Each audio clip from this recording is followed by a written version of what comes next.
It's my pleasure and an honor to introduce our next invited speaker to the Young Researchers Meet. Professor Lisa Pruitt finished her doctoral thesis from Boston University in Professor Subra Suresh's lab, where she worked on cyclic damage effects ahead of fatigue cracks in amorphous solids. She joined the University of California, Berkeley in the Mechanical Engineering Department immediately after her PhD and has held various positions, including Director of Engineering Systems Research Center, Equity, Diversity and Inclusion Officer, Associate Dean for Lifelong Learning and Outreach Education, and others. Presently, she is the Lawrence Talbot Chaired Professor in Mechanical Engineering and is associated with the Bioengineering Department at Berkeley. She's also an adjunct professor of orthopedic surgery at UCSF. Professor Pruitt is a highly decorated researcher and has received numerous awards for research, training, and mentorship. Of special mention are the NSF Career Award, the US Presidential Award for Excellence in Science, Mathematics, and Engineering Mentoring, the AAAS Mentor Award, and numerous teaching awards. I, for one, have benefited from her mentorship as a graduate student in her lab. She's authored numerous books, including Mechanics of Biomaterials and others. Today, she will discuss her work in her laboratory on fatigue and fracture of orthopedic polymers. On special request, she has also kindly agreed to speak a little bit about diversity in faculty hiring and student mentoring based on her experiences at Berkeley. Thank you, Lisa, and you can start sharing your screen now. Wonderful, thank you. And thank you for such a warm welcome. So let me get my slides here.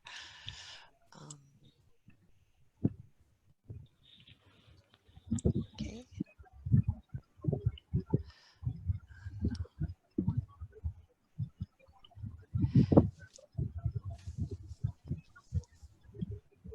Oh, we don't want to start there, do we? We can see your slides though. Well, first, I want to say thank you. What an honor it is to be invited to participate in this seminar, and a doubly special honor to have my former PhD student, Namrita Gundia, Rita to me, thank you. ask me specifically to serve in this capacity as a speaker, and also to share some insight on diversity and mentoring, especially in the realm of faculty hiring and just in general for academia and the importance of it.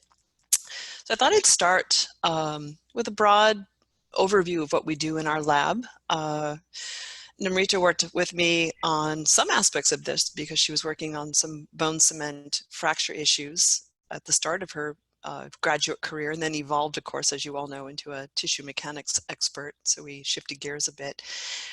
I'm going to focus today on the fatigue and fracture behavior of orthopedic polymers. I'm going to tell you a little bit about how I landed myself here. So I didn't have a straight or linear path. I always like to share this slide on my very first day of class to give undergrads and grad students. Oh, I'm sorry. Lisa, your slides are not fully visible, so you'll have to make them full screen or something. They are full screen on my side. On my side, I see still the slide. Yes, I see the outline or... Yeah. Oh. So, okay, hold on. Let's see here. Well, we practiced over the weekend, but we hadn't practiced this part. Maybe I'll just... you hit yeah, now it's looking bigger, but you'll have to do a if I go this way, yeah, if I do this, unfortunately, excuse me, I don't think it behaves itself. Can you do a... I mean, they look bigger now, but it's not in full screen. So maybe if you go to the slideshow and do a full screen. Yeah, that's what I've been doing. Oh, okay. Let me see if I can just... Oh, my goodness. Well, we didn't have this problem over the weekend. Lisa has two screens and she has to share the right screen. Oh, perhaps. Yeah, I think you might have to share the other screen, Lisa. This is the screen sorter or something. Okay. Does this work? For that, you have to unshare your existing screen and then share again the other screen. Okay. Well, see, now you see I'm not the technical wizard when it comes to these things. Okay, let's try again.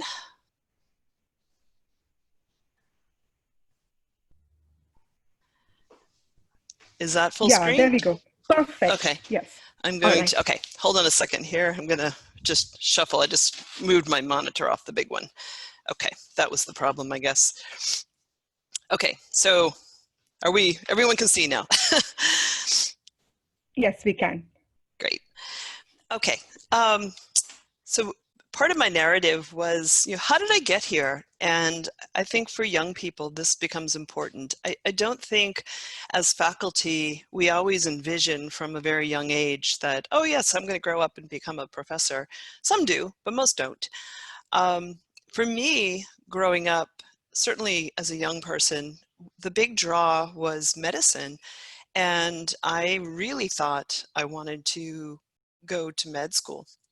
And so my father was an aerospace engineer and really saw both in my sister, who's also a professor of mechanical engineering down at UC Santa Barbara, she had been at Stanford, really saw the importance of how good we were in math and science and problem solving.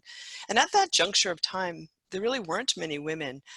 And he really advocated, and in hindsight, I realized what a great mentor he was right from the very beginning. And I think sometimes when we're growing up, we don't see the great mentorship that lives in our own home.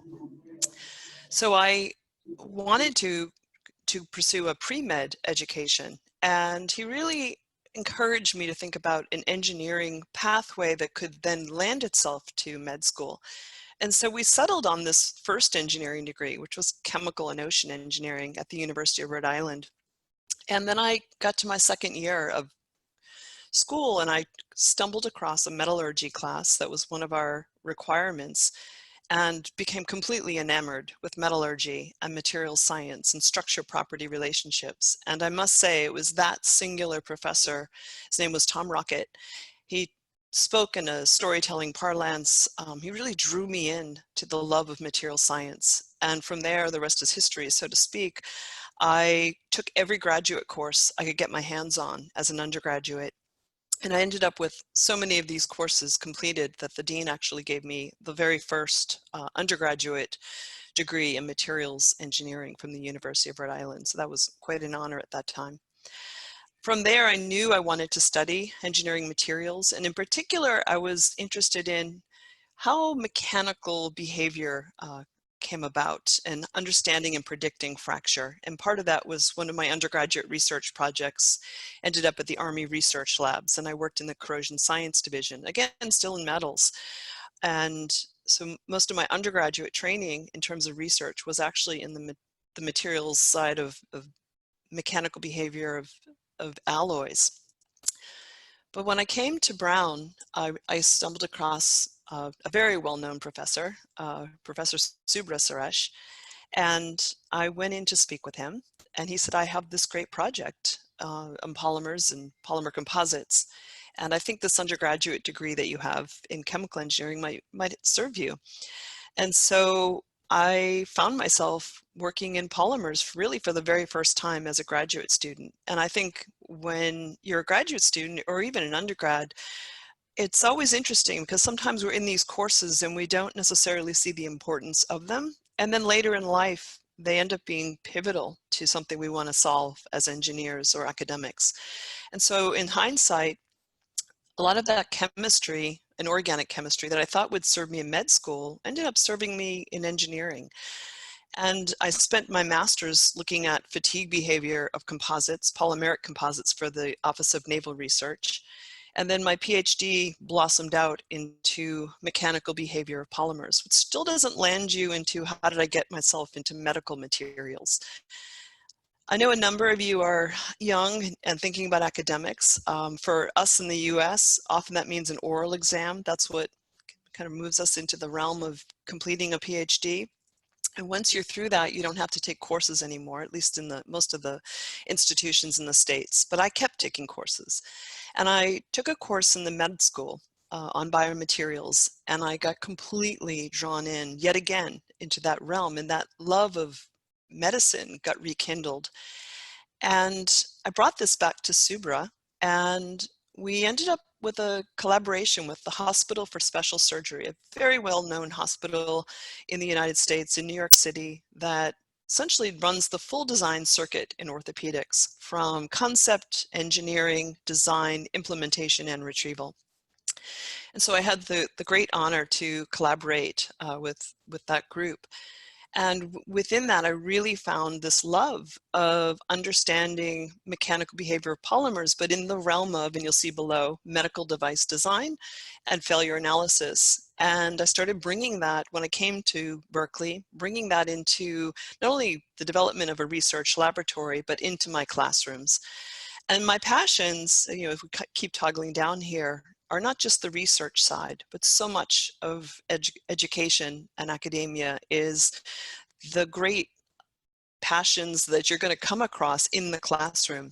And I would say a good number of my students make their way to my research lab because there's something that resonates in the classroom itself. And so I've always been a big advocate for teaching and outreach, K through 12 outreach to underserved populations, and then of course leadership and mentoring. And on the side, and yet I think so instrumental to who I am as a person, I've always been very passionate about, you know, how can I give? And that's brought me into this realm of equine guided education.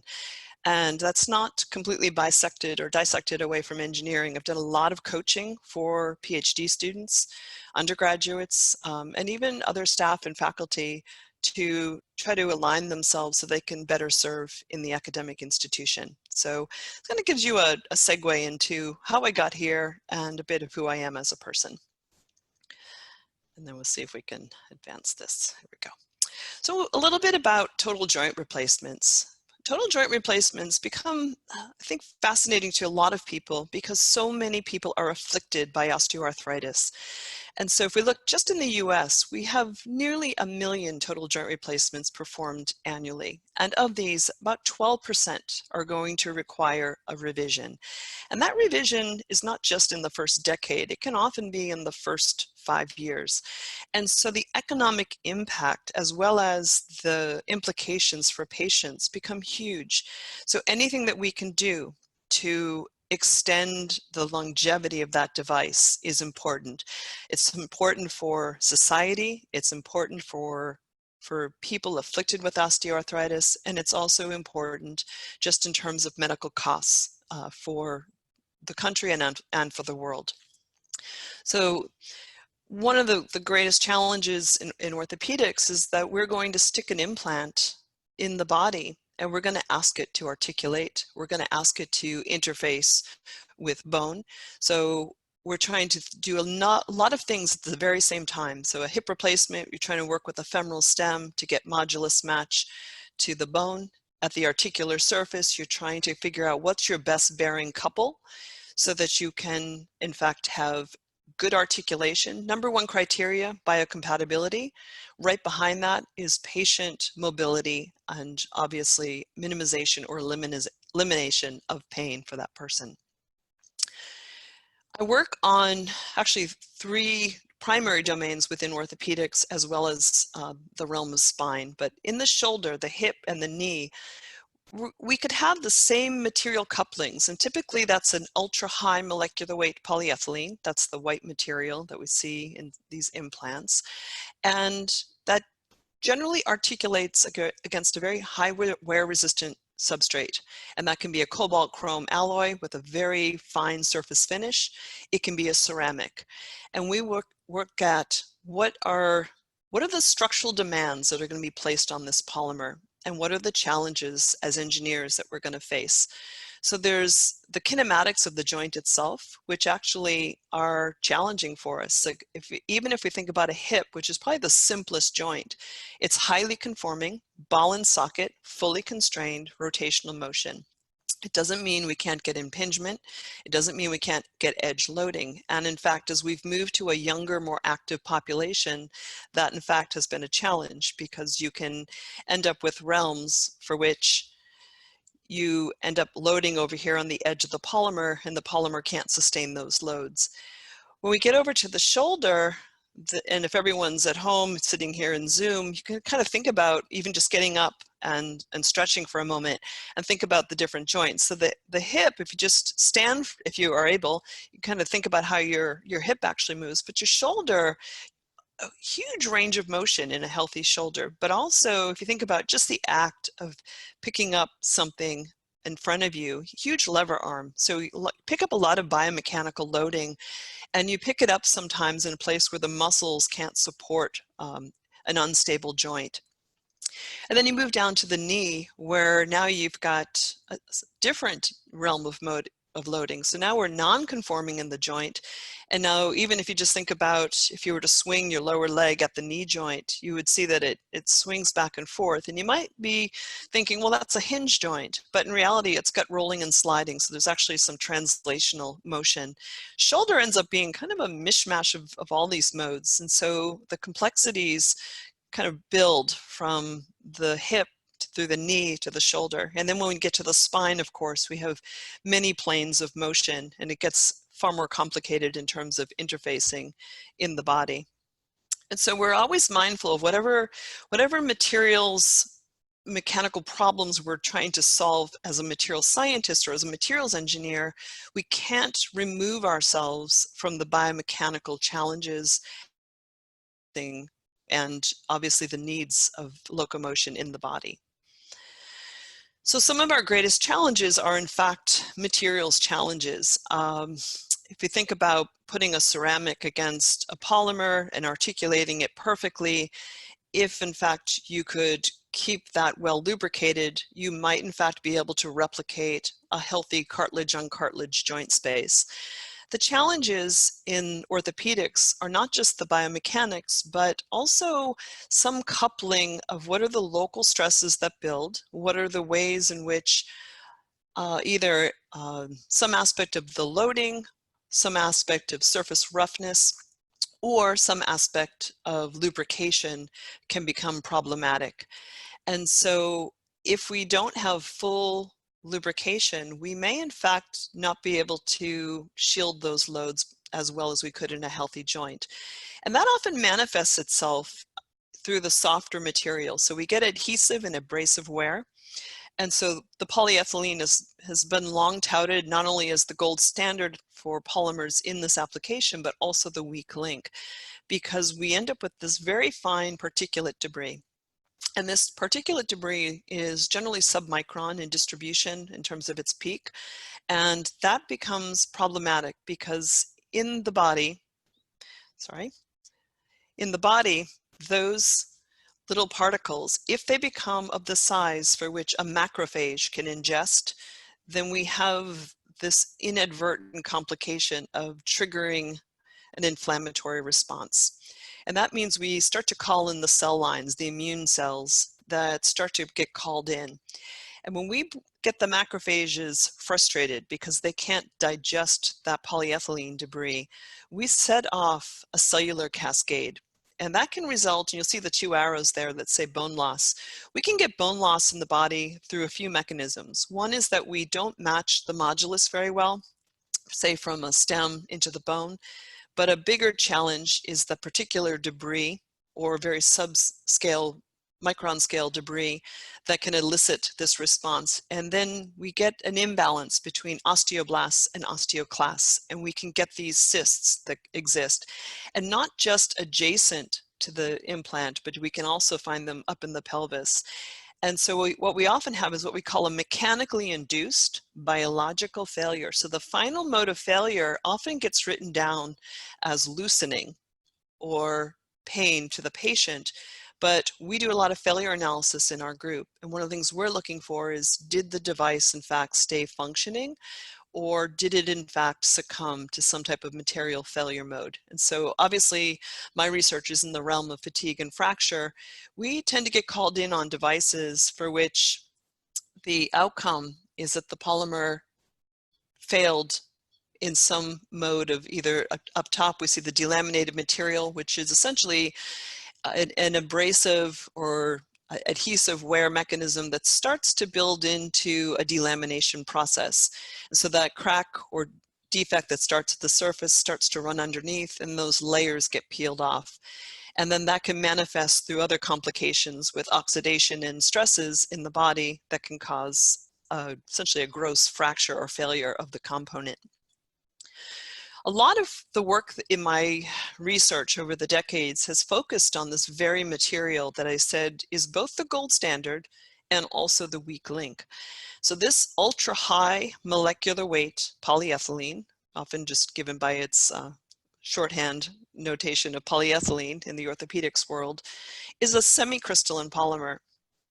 And probably the most unique attribute of it is its molecular weight. So the molecular weight is 4 to 6 million grams per mole. And in that molecular weight, because of that molecular weight, you get a linear polymer that would like to fold itself repeatably into these lamellar structures, into crystalline domains, like a high density polyethylene would. But instead, you've got these very long chains that find themselves entangled before they get there. And so you've got this competition between thermodynamics and the kinetics in the realm of the material science that are competing. And so we end up with a very high tie molecule density. Those are the molecules that link from one tie molecule to the next. And we end up with a very high entanglement density. And those things coupled together, crystalline domains, tie molecules, very high crystal or cross-link densities, give way to some very unique energetic toughness properties. So in its own right, this is a polymer that can absorb a lot of energetic toughness. But as we all know, as materials engineers or material scientists, sometimes the very things that are good for one property become a trade-off for a different property. So one of the challenges for this particular polymer, and in fact for many engineering polymers, is this sensitivity to flaws. And so they can have a high energetic toughness or impact resistance, but they may in fact be very susceptible to the presence of stress and flaw in combination, and hence susceptible to fracture in vivo. This is an I always find this polymer to be very interesting in the sense that if I were to look at it in stress strain space, and we've done a lot of work not only in engineering stress strain space, but in true stress strain space, what we'd find is a material that's got a relatively low yield stress, 20 to 25 megapascals, and yet interestingly enough, many of the orthopedic devices will put this material right at, or in fact over, the yield. And surgeons would argue, well, that can be a positive thing because that gives you a realm for plastic flow. And it means that the polymer can essentially almost customize itself to the patient. So a lot of times from a materials vantage, you think, well, why not just go hard on hard and get rid of the polymer? The polymer can be a very forgiving bearing.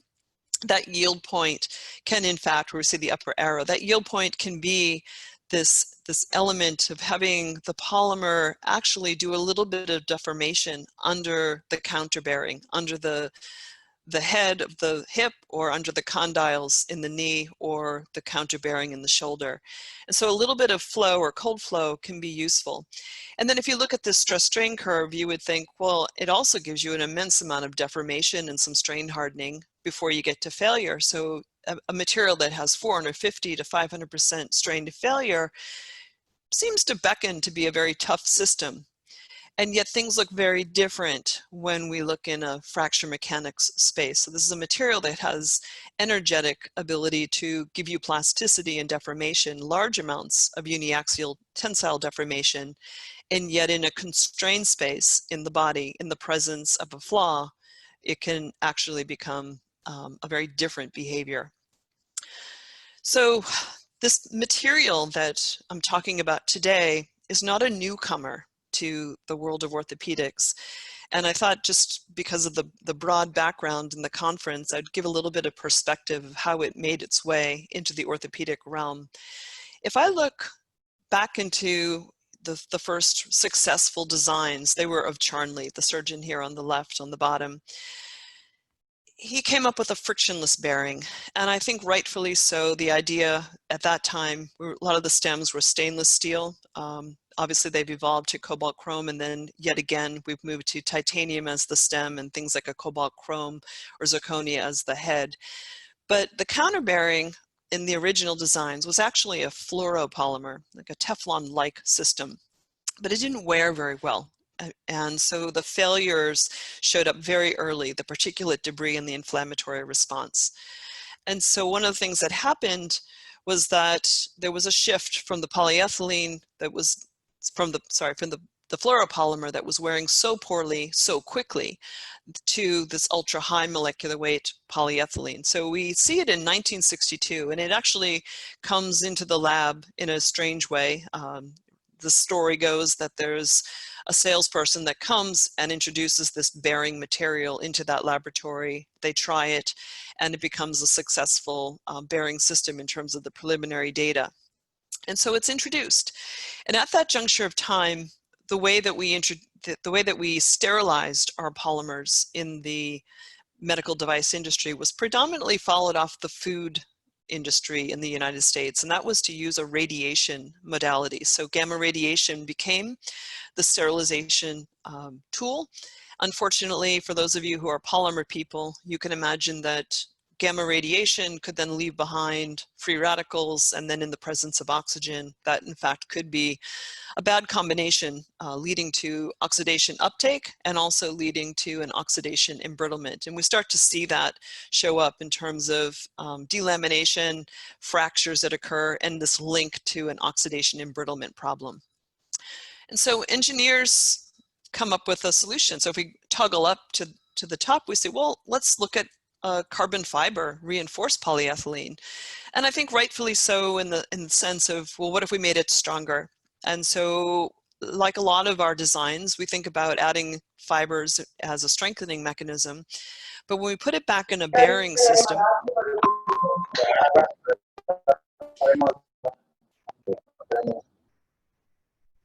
can everyone hear me?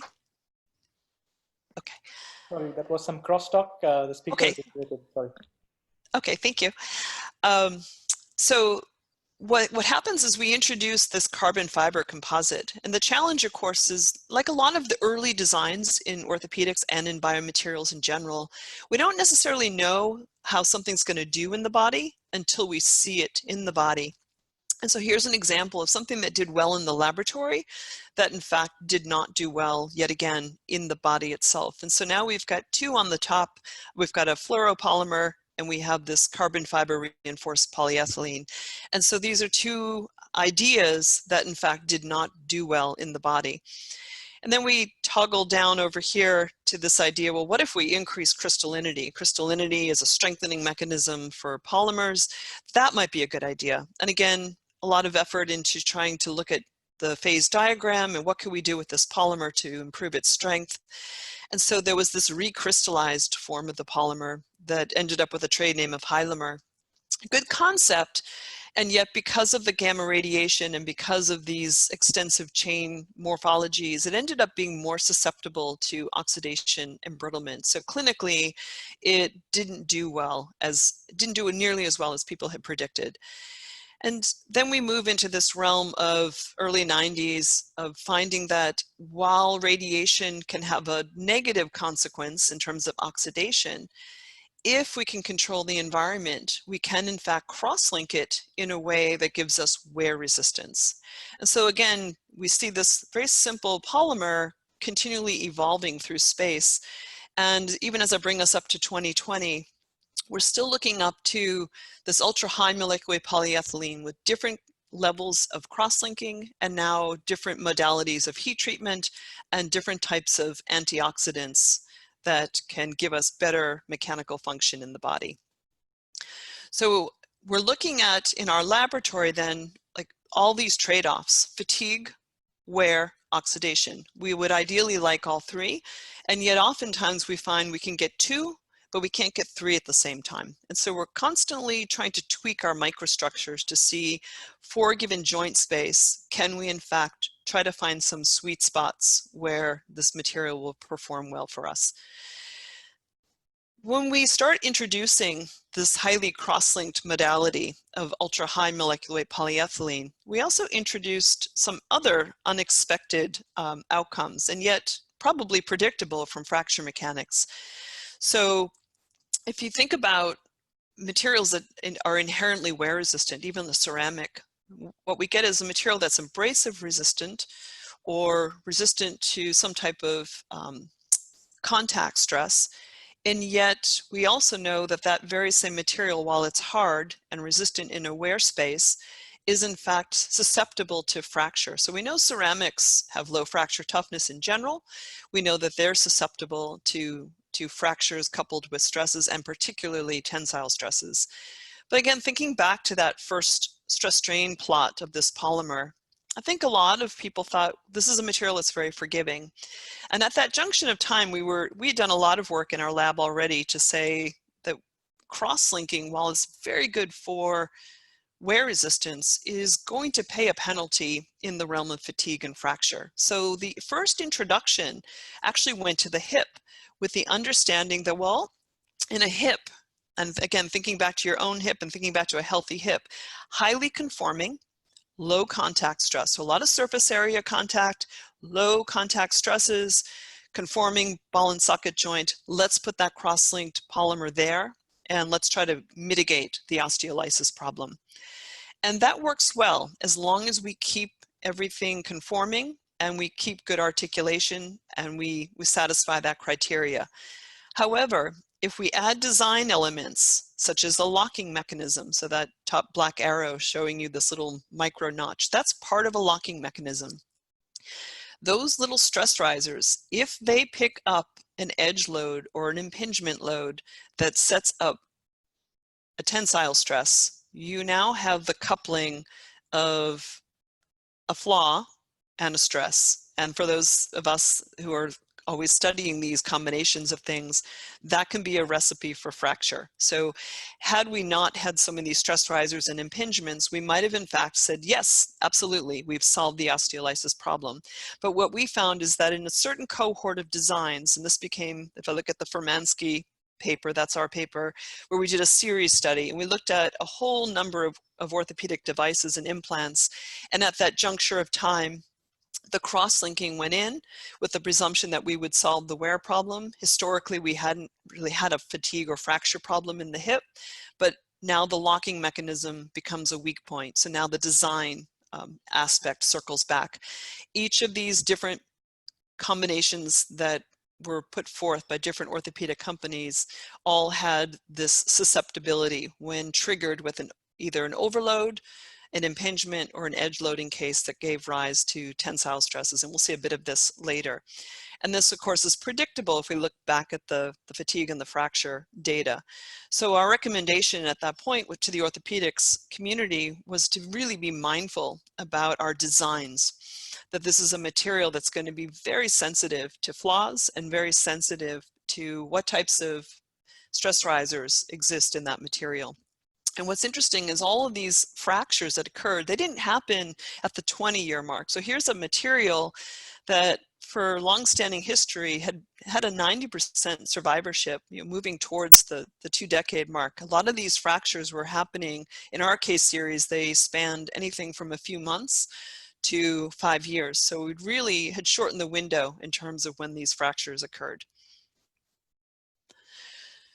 A lot of this we had put forth in the literature in advance, again, with this understanding that things that we do to microstructures, we also have to look at the complications that exist in fatigue and fracture.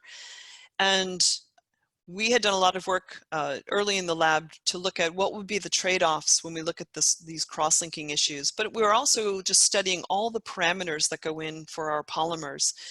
And so polymers are even yet more sensitive to test conditions than we would see in other engineering materials.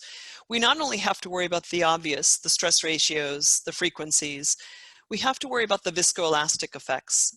So in the body, we tend to think of things as the physiological strain rates are such that we don't really worry about a viscoelastic element. We might have creep, but we don't worry so much about having a frequency that puts us at risk to thermal runaway. But in the lab, when we're trying to mimic 20 million cycles, it can be very tempting to put the frequency levels up. And in polymers, we have to be incredibly cautious to make sure that we don't inadvertently create a thermal runaway. We also have to be incredibly mindful of our waveforms. And so we might want to predict the types of loads that we see in a joint space, but we also want to see what's going to happen under different cyclic conditions where we have largely tensile components or tensile compressive components.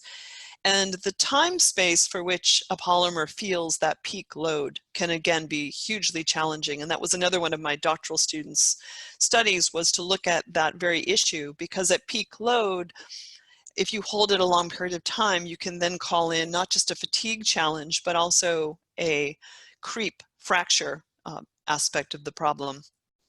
So we've always been interested in our lab to look at combinations of what are the testing variables, the mechanical variables, and then we bring in the molecular structures. Well, what happens when we increase or decrease crystallinity? What happens as we change the cross-linking and entanglement densities?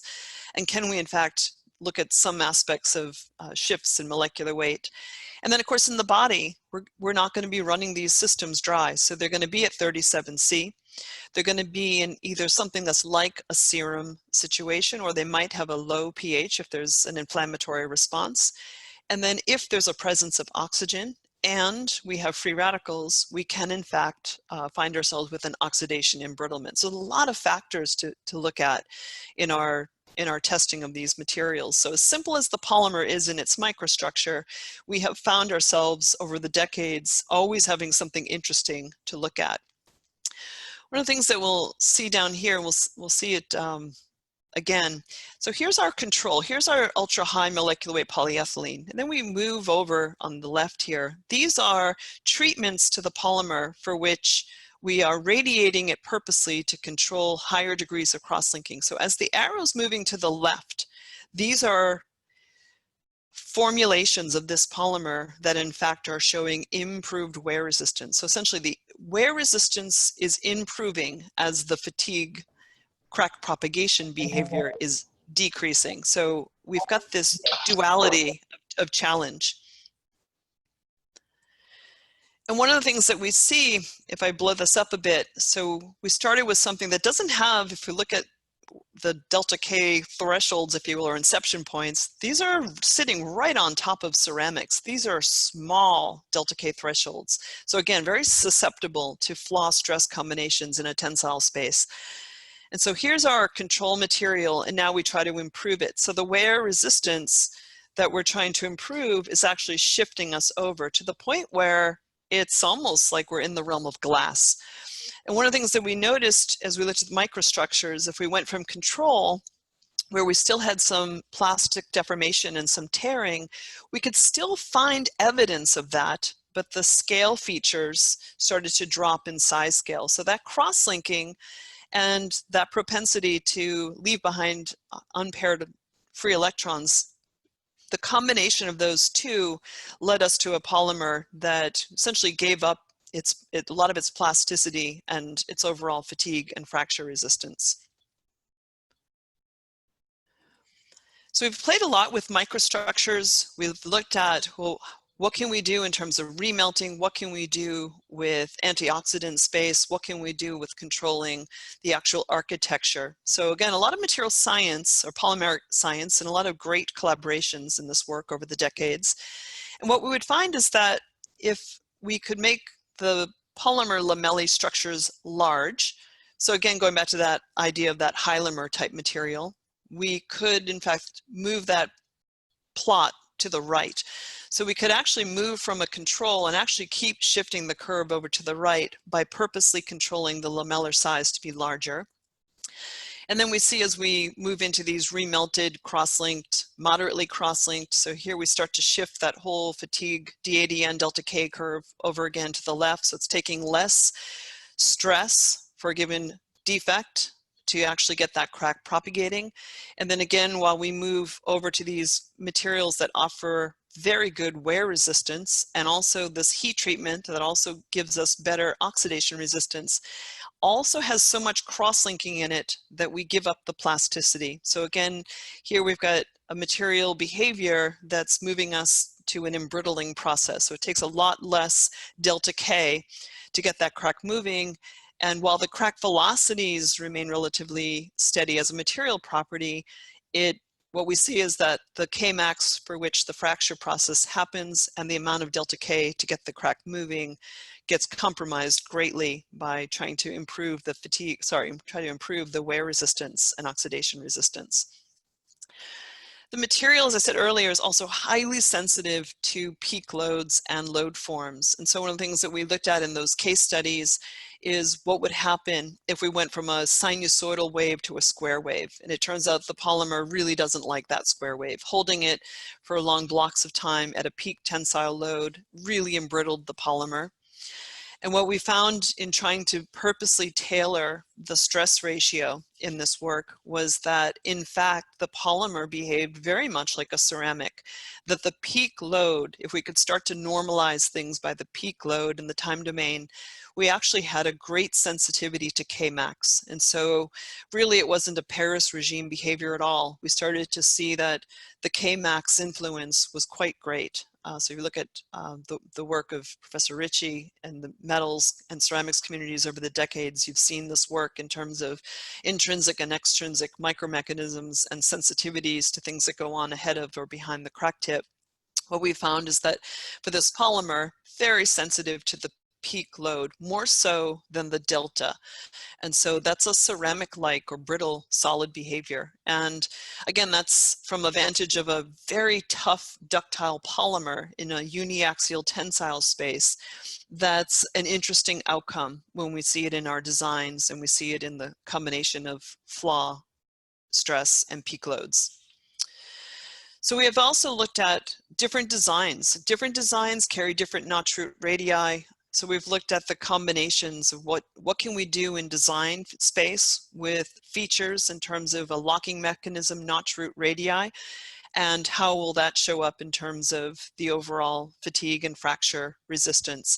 And so the nice thing is we've been able, and I think in part because of great collaborations in the orthopedics community, been able to constantly go to that narrative. What can we do in design? What can we do in materials? What can we do to mitigate those aspects coupled with loads in the joint space to have the very best outcome, which is the mobility for longest periods of time. So can we move a success rate beyond 20 years into 30 or 40, but can we really stay grounded in our basics? And so for us in the lab, we're always looking at basic research. What are the aspects of design around notch root radii that exist in a locking scheme? What are the types of loads? Can the certain design actually accommodate an overload or a fall in a patient? Or is it better suited to a more sedentary type of loading? And so we play with these combinations. Can we accommodate the overload? Can we accommodate sweeps of tensile and compressive load? And then we try to model also what happens in different settings. So this, again, building on the Furmansky case studies, we looked at those combinations of stress risers. So again, we're looking at what are the stress risers that exist when I try to mechanically lock this in to a titanium shell that sits in the pelvis, because I need something behind the polymer. And then what happens if that patient actually impinges? So now you've got a range of motion that, because of some anatomy in the patient, some combination of the stem length. So now you've got your head, your acetabular head into the cup. And now, depending on this length of this stem or this neck region into the stem, we might in fact edge load or load on the side. So now we're looking at combinations of not just the design of the component, but what happens in terms of an edge load, impingement load, or in some cases just the overload of a patient taking a stumble and fall, which for maybe the younger, more active patient, we worry more about the large range of motion and the edge loading. For a more sedentary person, we might worry more about the trip and a fall that could be an overload event. So we're trying to couple these things into our studies. And so really what we've found in doing all of these various studies with microstructures, with understanding the biomechanics of the different joint spaces and what we can do with our materials, is really having a healthy understanding of plotting these things on essentially almost like a tertiary phase diagram. If we're trying to design for something in the knee, the predominant design variable is often the fatigue crack propagation resistance. And so there'll be windows of polymers that are going to do well in terms of fatigue crack propagation resistance. If we really want something it's highly conforming and we really have to worry about abrasive wear, adhesive wear, we can look at different heat treatments, cross-linking dosages that put us into the realm of more wear resistance. And if for some reason we have an inflammatory response, we can think about oxidation. And there's a lot of work going on in orthopedics right now on antioxidants that we can blend right into that polymer. And so what we haven't found is the one singular material that does it all for all three joint spaces, but maybe that's not the outcome we needed anyway. We may just need to link certain polymer structures and designs are going to work best for the shoulder, others for the hip, others for the knee, depending on what's being asked of the system mechanically. We've done a lot of work in the polymer, now looking at some of the different antioxidants that are out there, different formulations, also just trying to get a better handle on these structural pieces. So this is collaboration with Dr. Bellari, where we've purposely tried to look at different formulations that we could make, but now we tie it into the actual substructures. And so we can look at degree of crystallinity, but we can also use small angle X-ray scattering, and we can look at lamellae thickness, distances, and we can try to correlate some of the fatigue and fracture behaviors as well as constitutive behaviors to those groups. And what's interesting, this was a PhD work by Louis Melito in 2018. We published this as another case series, and that was for a number of these formulations that spanned different degrees of cross-linking, different molecular weights, different antioxidants. And we looked at engineering stress strain behavior across all domains, and you'll see pretty good overlap on the material behaviors. And then you'll see some differences start to show up, not so much in the actual true stress, but the overall strain to failures in a true stress strain space. So we started to look at how these different material treatments showed up in true stress strain space. But more importantly, we wanted to tie that back to fracture toughness. And so one of the things that's been really challenging for the polymer is it's got enough plasticity for which just a simple K1C test is hugely problematic. It's really challenging to meet that small scale yielding criteria. And so we moved back into the realm of, well, let's look into J integral testing. And one of the things that I liked about Louis's work here is we went back to metals and just looking back through what the methodologies were that came to this use of the blunting lines and the exclusive lines and offset lines to actually look at our data and determine what a J1C might be. So we used that technique essentially from ductile metals, and we built it into how we could use that for our polymers. And I thought, given that many of you are looking at fracture behavior, this became highly relevant.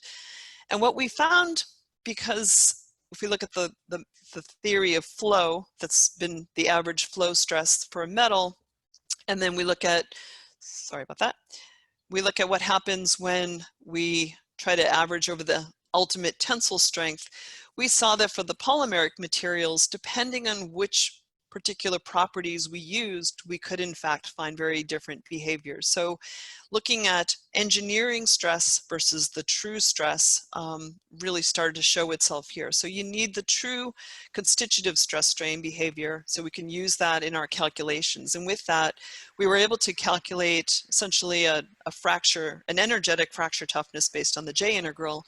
And then we were able to try to give a first estimate of a KJ1C, and do that across all formulations.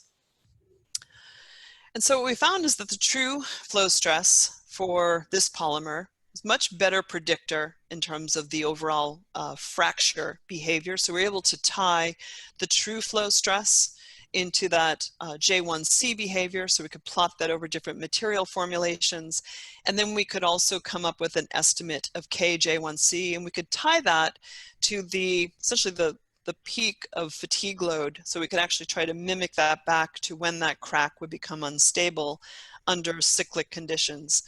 And so been able to find over the decades in our lab just lots of interesting findings and relationships that exist between a delta K threshold or an inception in terms of microstructure, essentially a Kmax sensitivity in the polymer, and then also what are we doing in terms of microstructures and designs and how that trade-off in our fracture toughness, a J1C or KJ1C, is going to predict its behavior in vivo. And I'm going to not spend too much time here, but I wanted to share that we're also doing some other polymers. And so we've looked at a polycarbonate urethane, which I didn't put in this talk, that had some interesting behaviors in the sense that it was a very low modulus material, essentially hard and soft segments of polyurethane that could give you some lubrication. So we thought that that has some benefits in terms of articular space where we could actually get some lubrication. But it turned out it was hugely problematic to try to do fatigue crack propagation resistance. And so it became much more susceptible to a tearing mode rather than a fatigue crack propagation mode. And so we shifted that work to be more of understanding lubrication and the bearing coupling and not so much on the fatigue and fracture. So I pulled that away from us. We've also in our lab looked at PEEK. So PEEK's an interesting material for a lot of reasons. It offers strength. You can put composite aspects to it. So you can put chopped fiber in. You can control then the microstructure, and you can control the modulus and the strength. It shows itself as a positive material in terms of orthopedics because it can do a few things for us. One, it can come in as a femoral stem component and take away or mitigate that stress shielding problem that we had historically seen in metal to bone interfacing. So if we look at the history of orthopedics, we would see that the stiffer alloys that end up in juxtaposed position to bone, that modulus mismatch can result in stress shielding to the bone, and then that can result in bone resorption. And so we've moved in the orthopedic community to a titanium stem. But as many of you are probably well aware, there's a lot of interest in moving away from metals in the body. And so PEEK becomes interesting because we can then better tailor the overall modulus to bone, and we have a better chance of mitigating that stress shielding problem. So PEEK has become a very useful candidate material in the orthopedic space. And so we can closely mimic the bending stress that we would find in bone. We can improve the overall stiffness over cobalt chrome and titanium. So we can risk stress shielding, and then you can arguably say you can also mitigate corrosion challenges that we see in metal devices in the body. And it's found itself. Sorry to interrupt. I'm sorry to interrupt. I'm sorry to interrupt, but we have 5 minutes. Okay, I'm almost done. Okay, so I'll just move us through quickly. So essentially what we have found is that this is a material that actually shows a lot of potential for mitigating that stress shielding problem. And we can see improvements in wear. And we can also see pretty robust fatigue crack propagation resistance. So trade-offs, again, as with all polymers, with impact and fracture. But again, a lot of opportunity here as an orthopedic bearing system. So I'm going to summarize with this, and then I wanted to take a few minutes for the other question that I was asked to speak to. So great success for orthopedics, but ongoing in the basic research to understand trade-offs. So what I'd like to take my last few minutes on before we go to questions is the importance of, what does it mean to have a diverse set of faculty, diverse set of students? What does it mean in terms of just the academic institution? And I brought this slide up that represents our thinking for Berkeley engineering. And so our mission, if we look down below, educating leaders, creating knowledge and serving society, but really we're doing that with an inclusive and diverse and equitable mindset. And we don't even, if we look at faculty applications and we look at that process, we are always paying attention to the pillars of academia. So obviously research. Research is a very important element of an academic, but also what's the teaching? What's the teaching look like? And what can we do in terms of improving access or equitable access to our students? And so one of the things we ask all of our faculty applicants to give us is a research statement, a teaching statement or vision, and a diversity statement. And that is, what have you done to try to enhance the overall diversity and inclusivity? What are you doing in outreach? What are you doing to enhance the overall student population in engineering? So obviously we want diverse faculty. Diverse faculty give us best outcomes in terms of different styles of teaching, different mentoring. And one of the things we've certainly heard from our students is that there's really that need for having faculty that look like them. And so a lot of emphasis in terms of what we do as an institution to enhance diversity. And we see that in the admissions process for our undergrads. We see that in the admissions process for graduate students. And now we see it deeply in terms of our faculty hiring. So I can't emphasize enough, if you're thinking about an academic institution, be thinking about, you know, not only my research, not only my teaching, but how am I going to mentor? How am I going to mentor a student who maybe is the first generation to come from their family, who might be in your lab or in your classroom? And how do you make them feel included, and how do you reach in and give them the tools they need for success? And so as an institution, we're always looking for, you know, how do we close that gap so that by the time that student graduates, it's as though they came from a different prepared background. So that achieve together piece. And so I think more than ever, we are seeing in academia this need and understanding for diversity, for equity, and inclusivity. And so I'll close with that in case there's questions on those topics. So I apologize for going over. I think we had a few screen issues in the beginning. Thank you. Thank you so much. Thank you, Lisa, for the very exciting introduction and a history of Ultra High, and also talking to us about diversity. We have a question from Professor Vikram Jairam. If you're unmuted, you can ask your question now. Okay, thank you. It was a very interesting talk. I enjoyed that. Has the body's natural lubricants have extremely low friction coefficients? That's right.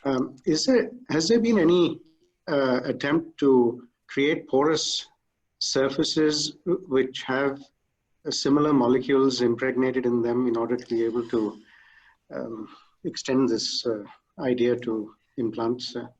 Yeah, great question. Certainly it's something that even our group has spent some time on, is what can we do at the surface? So we've looked at surface modifications. There's the mechanical or structural piece of it. Could you make it porous, and could you get more lubrication? There's been some study of that. A lot of it has been looking at what could you do to make the surface more lubricious. Some of the challenges we face is the same materials that can be porous haven't always cleared through FDA in terms of biocompatibility testing. So there's always somewhat of a trade-off and time gap. But it's certainly been something that researchers have looked into gels, they've looked into lubricious systems, and even this idea of having a near porous structure at the surface to try to get that lubrication. And of course, cartilage is a remarkable material to try to mimic. So thank you. Thank you. There is one more question from Dr. Mahendra Kattu on the Q&A. He says, why increased cross-linking degrades fracture toughness? And he has a part two. Actually speak up. I've unmuted him. He can speak up. Oh, okay. Thank you. Go ahead, Dr. Kattu. Can you hear us? Well, I can answer the question on the cross-linking side, and then we can ask a different question or ask another question. The cross-linking, what happens is if you go back to the constitutive behavior, the strain to failure, the overall strain to failure gets compromised as you increase cross-linking. So there's a reduction in the overall plasticity that happens at the interface in the amorphous and crystalline domains of the polymer. And that reduction in plasticity makes its way into a crack tip process. And so that reduction of accommodated deformation that can exist between an amorphous element and a crystalline element in the polymer by the presence of having crosslinks in the amorphous phase can in fact find itself creating less plasticity in front of a crack tip, which obviously doesn't mitigate the stresses as well, and hence you end up with a reduction in fracture toughness. We have one final question from Dr. Okay. Sundar. Sundar, can you, if you're hearing, you can ask your question now. Yeah, sure. Professor Pruitt, Yes. what is the potential for using multi-layered laminated polymers to improve fracture resistance, essentially eliminate the effect of constraint, thickness, and stuff like that? Again, great engineering question. I think over the decades, we've attempted a number of things. One has been to try to have more of a surface layer that functionally grades more like we would see in cartilage.